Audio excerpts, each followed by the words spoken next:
Now at this time, let's select 3 different fluorophores and 3 PMTs, and we'll look at our separate images.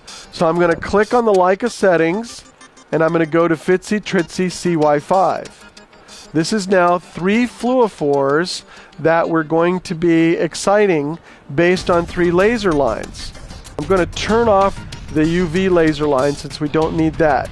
But you see a 488 laser line, you see a 543 laser line, and you see a 633 laser line, all illuminated on our spectrum.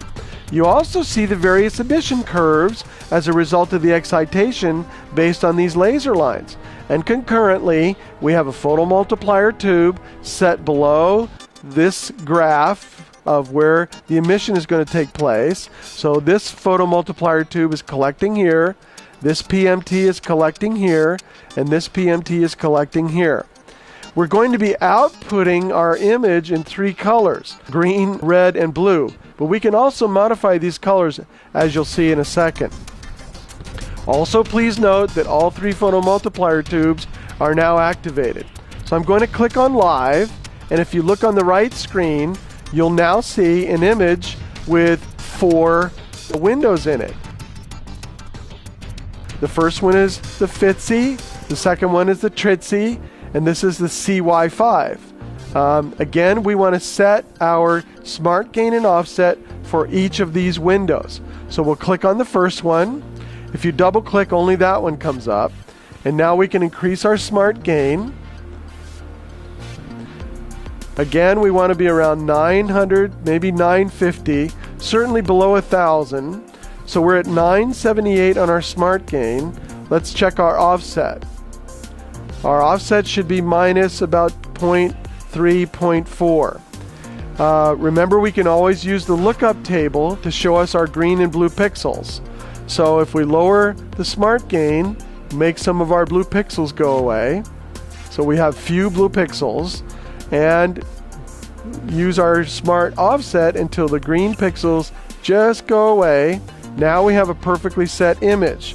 We'll click through our lookup table, and now our FTSE is set perfectly. If we double click again on the FTSE window, the other windows come up again. Let's double click on the Tritzy window. And now we'll set our smart gain and our offset. We'll go to lookup table first. Too many blue pixels, so we'll lower our gain until our blue pixels start to go away. And we'll control our offset until our green pixels appear and then go away. So right about there. So we'll double click again on the lookup table.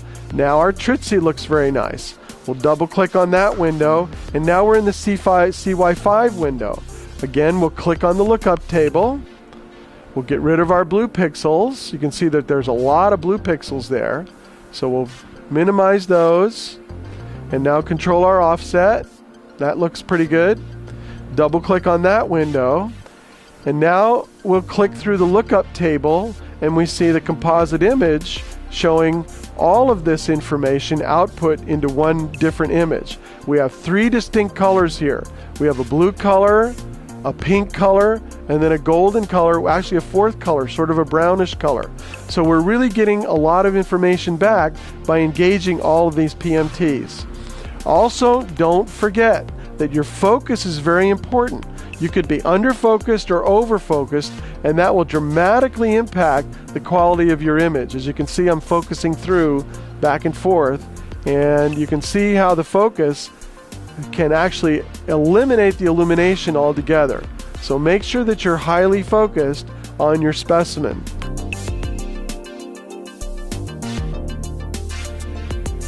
One easy way to do this is to use the transmitted light PMT.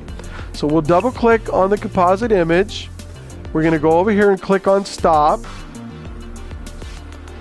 Let's deactivate all 3 of the photomultiplier tubes, and we'll turn on only the bright field photomultiplier tube for transmitted light. Now if I click on live, here is my image in bright field. Again, I can use my lookup table to look at blue pixels, minimize those, and green pixels. get a few green pixels, and now double click through my lookup table, and now I have a decent transmitted light image. But notice how it changes dramatically when I focus back and forth through the specimen. Transmitted light is returning more information to you about the specimen than the fluorophores are. So your focus is very critical, both on transmitted light and in fluorescence. There is also the possibility that I may want to use all 4 PMTs simultaneously. I might have 3 different fluorophores that I'm looking at, and I also want to use the transmitted light PMT, which we already used. So let's turn them all on and look at our image. So I'm going to activate the PMTs. All 4 are now activated, including the transmitted light PMT. We'll click on Live, and now if you look at the right screen, you see all 4 of our PMTs illuminated together with our composite image. Now, why is this important? Sometimes there are structures that can only be seen in transmitted light. For example, that nucleus there's a nucleus down here inside of this cell. There's also other cellular material in here that you can see that is not illuminated by any of the fluorophores. For example, if you look at the FITC, you see no nucleus here. You see some of this intracellular material here, but you don't see that nucleus, which is a region of interest. What about the TRITC? Same thing, no nucleus. What about the CY5? Once again, no nucleus. But if I go to the transmitted light PMT, voila, there's my nucleus. So sometimes there are structures that you need to see present in your specimen that will not be illuminated by a fluorophore, and so it's important sometimes to use all 4 PMTs. Then you get a true picture of everything that's going on in your specimen.